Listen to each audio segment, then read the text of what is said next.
Someone in 15 years' time can be even more athletic than Alcaraz. Or is he at the absolute peak? I mean, I don't see how that's possible. Everything he does, he carries onto the court. That is what Boris Becker said about Carlos Alcaraz. And honestly, it stopped me cold. Because right now at 23 years old, this kid has finally shown us the one thing we all suspected, but nobody wanted to say out loud. The perfect story has a flaw in it. The fairy tale is wobbling, and the man who built the entire dream just walked away. So, let me ask you straight before we even start. Do you think Alcaraz just made the biggest mistake of his young career? Or is everyone losing their minds over nothing? Drop your gut reaction in the comments right now, because by the end of this video, I promise you might flip completely. And if you love raw, unfiltered tennis takes, hit that subscribe button and ring the bell. You do not want to miss where this one goes. The story starts in December, and it landed like a bombshell.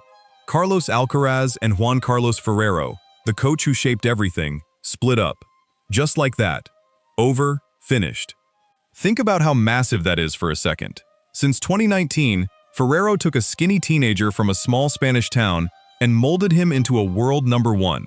Wimbledon twice, the French Open, the US Open. One giant trophy after another. These two looked glued together, laughing on the practice court, plotting in the corner, crushing everyone in sight. This was not just a good partnership. This was the gold standard the whole sport pointed to. Nobody saw the breakup coming. Not the reporters, not the retired legends, and definitely not Mats Wilander, the 7-time Grand Slam champion, who sat down with Eurosport and basically admitted his jaw hit the floor. He said if he had ever seen two people work better together than Carlos and Juan Carlos, he honestly did not know who they were. To him, they looked made for each other. They brought a smile every time Carlos stepped on court.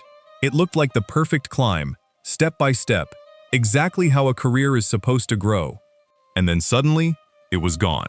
Here is the part that makes your head spin. A man who has watched tennis for 40 years, a guy who has seen 100 coaching duos come and go, called this one the best he had ever witnessed. That is not a small compliment. That is a legend, telling you this pairing was special. So when it blew up out of nowhere, of course people started whispering. Of course the rumors started flying. What went wrong? Who pushed whom? Was it money? Ego? A fight behind closed doors? Everybody wanted a juicy reason. Everybody wanted a scandal with a villain and a victim. But sometimes the real answer is quieter than the gossip.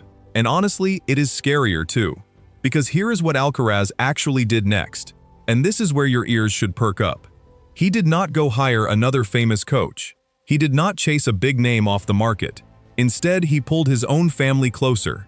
His brother Alvaro is stepping up into a bigger role, working alongside Samuel Lopez, and Carlos said it out loud himself, telling reporters that his brother is a hugely important person in his life, that his brother brings him the things he needs to play his best, and that he now carries more weight inside the team. Sounds sweet, right? Family sticking together, blood over business, a brother having your back when the famous coach walks out the door. But hold on, is that actually smart? Or is that the exact moment we all should have started worrying? Wilander did not just express shock and move on. He dropped a warning, and he did it carefully, like a man who knows he is about to poke a hornet's nest of angry fans. First, he calmed everyone down. He made it clear that Ferrero leaving will not hurt Alcaraz in the big on-court moments. Picture it. Third set, 3 games all, 15-30. One massive point coming up. Wilander says that in that exact heartbeat, the missing coach means almost nothing. Why? Because Carlos makes his own calls out there. He is not a robot waiting for orders from the box. At the highest level, when the pressure is boiling, the champion decides for himself. Fair enough. That part sounds like good news. But then Wilander pivoted, and the whole mood changed. The danger, he explained, is not the match. The danger is the day. The breakfast, the dinner, the warm-up, the long, boring hours between the cameras when nobody is watching. Ferrero was in all of those moments. Every single day for years, he was the steady adult in the room. And now that steady voice is gone, replaced by the people who love Carlos the most in the world. Here is why that matters. And stay with me, because this is the heart of it. Ferrero was more than a tennis brain. He was the buffer. He stood between Carlos and his family. When emotions ran hot, when a parent wanted to say something in a tense moment, Ferrero was the Grand Slam champion who could step in and say calmly, "I have been here. I know this feeling. Do it my way." He could overrule the emotional stuff because he had the trophies to back it up. He had the authority. Nobody could argue with that. Now think about what happens when that buffer disappears. The Alcaraz family is wonderful, and I mean that. His father put a racket in his hand and coached at the local club. His mother is always in the stands. His brother travels the world with him. That closeness is genuinely lovely, and it is a big reason this kid stayed grounded while fame tried to swallow him whole. But love and coaching are not the same job, and when they get mixed together, tennis history is packed with wreckage. Because here is the tough truth about family in the player's box. The lines blur. Emotions start winning arguments that logic should win. Hard decisions get dodged because nobody wants to upset the people they eat dinner with. The cold, honest, professional voice, the one that says, "You are wrong. Fix it," quietly fades away. And a champion without that voice can slowly drift off course without even noticing. So ask yourself this: Alvaro loves his brother more than anything, but has he ever won a Grand Slam? Has he ever coached a world #1 through a brutal season? Has he ever felt the strain of defending a major title with the whole planet watching? He knows tennis, sure, yet knowing tennis and steering the best young player alive through the storm are two totally different animals. Let me put it in plain terms. Imagine you are having the worst week of your career. Your timing is off. Your confidence is cracking. The press is circling. In that dark moment, who do you want in your corner? A brother who feels every one of your losses like a punch to his own gut? Or a calm ex-champion who has survived the exact same slump and can look you dead in the eye and say the hard thing without flinching? Family feels the pain with you. A pro coach cuts through the pain and fixes it. Those are not the same tool, and Carlos just traded one for the other. And here is the sneaky danger nobody mentions. When your coach is also your brother, firing him is basically impossible. You cannot bench your own blood. You cannot send your family home from a tournament because the tactics are not working. The normal escape hatch every player has, the ability to change course when a voice stops helping, quietly gets welded shut. Suddenly the team cannot correct itself, because correcting it would mean a family fight at Christmas dinner. That is a trap dressed up as loyalty. That is the gamble, and why Wilander, in his polite veteran way, basically told us it keeps him up at night. Do you agree with him, or do you think the family knows Carlos better than any outside coach ever could? Let me know below, because this next part is where things get wild. When someone asked Wilander who should replace Ferrero, he did not hesitate for even a second. He fired back with a name that stopped the entire tennis world in its tracks: Roger Federer. Yes, that Roger Federer. Now, before you laugh, listen to his reasoning, because it is actually smart. Wilander said the new voice should be a Grand Slam winner, but not one who plays like Carlos already plays. Andy Murray, for example, is too similar. Too much of the same flavor. What Alcaraz needs is contrast. A different brain, a different style.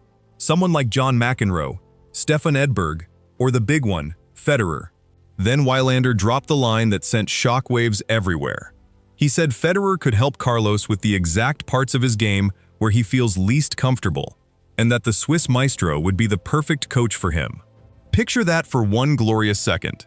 The most elegant player who ever lived, coaching the most exciting young star on the planet.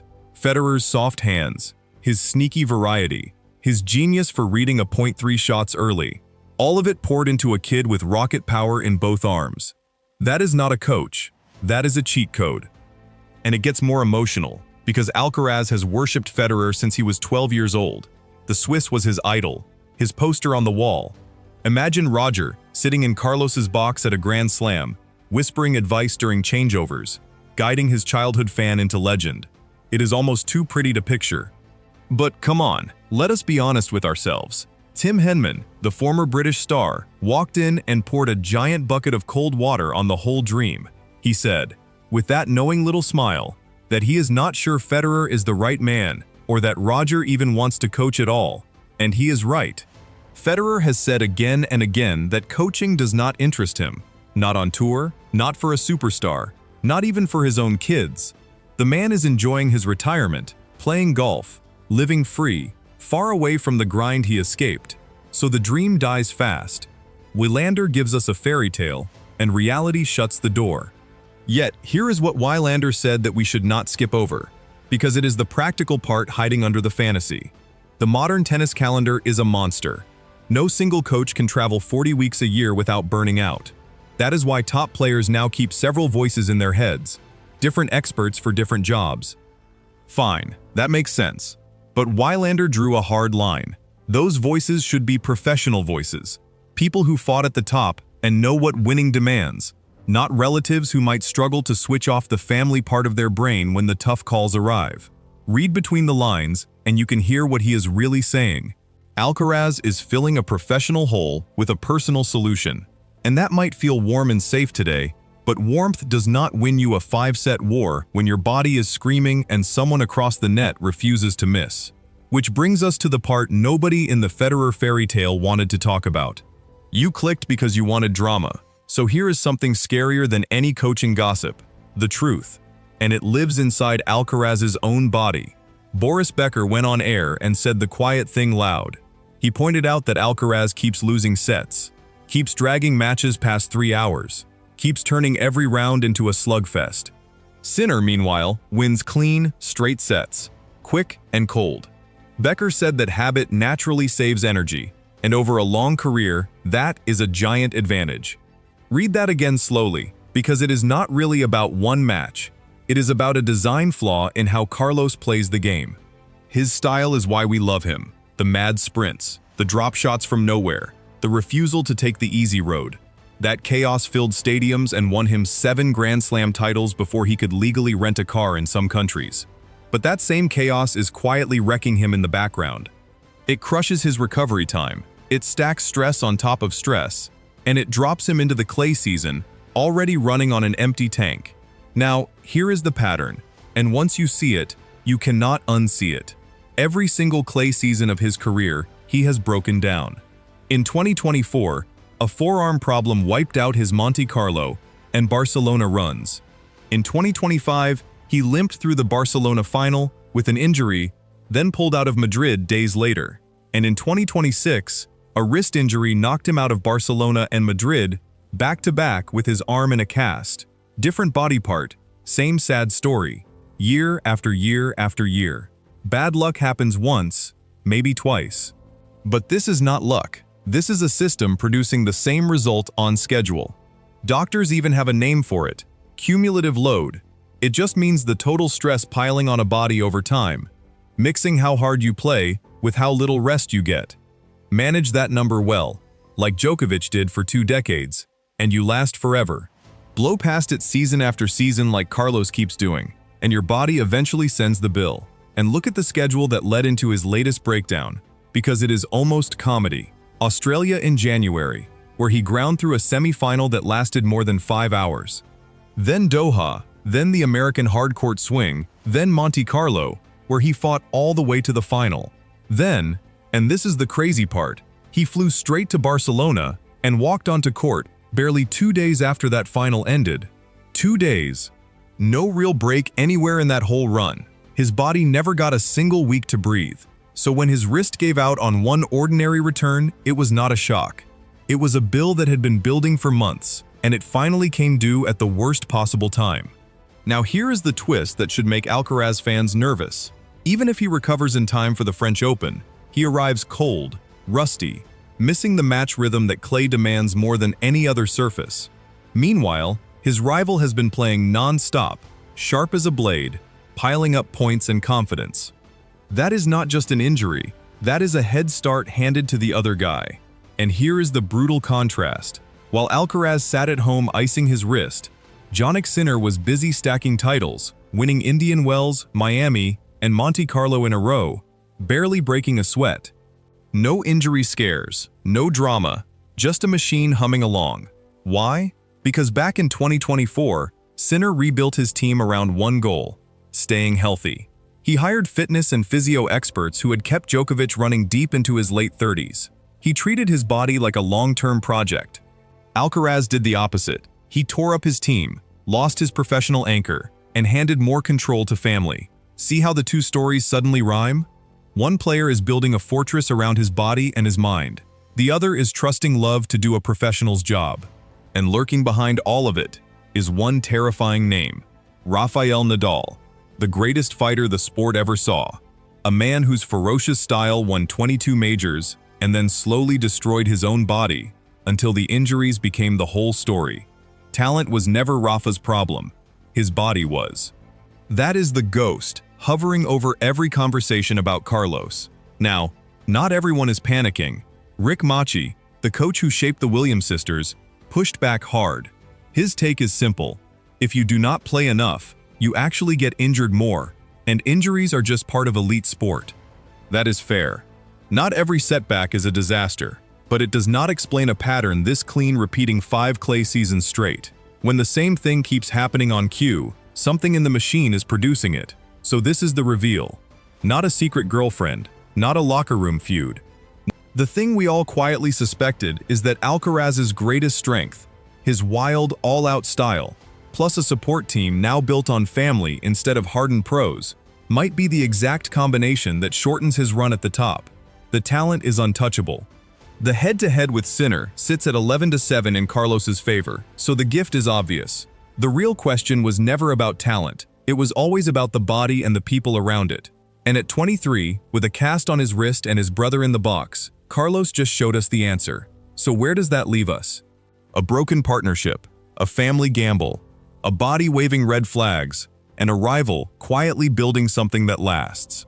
Here is my honest question for you, and I really want to know. Did Carlos Alcaraz just protect his happiness by trusting family? Or did he throw away the one professional voice that could have saved his career? Is Wilander a genius, or is he overreacting? Drop your final verdict in the comments right now. Tell me exactly where you stand, and make sure you are subscribed with that bell on, because when Carlos makes his return, this channel will have the breakdown before anyone else does. This story is far from over.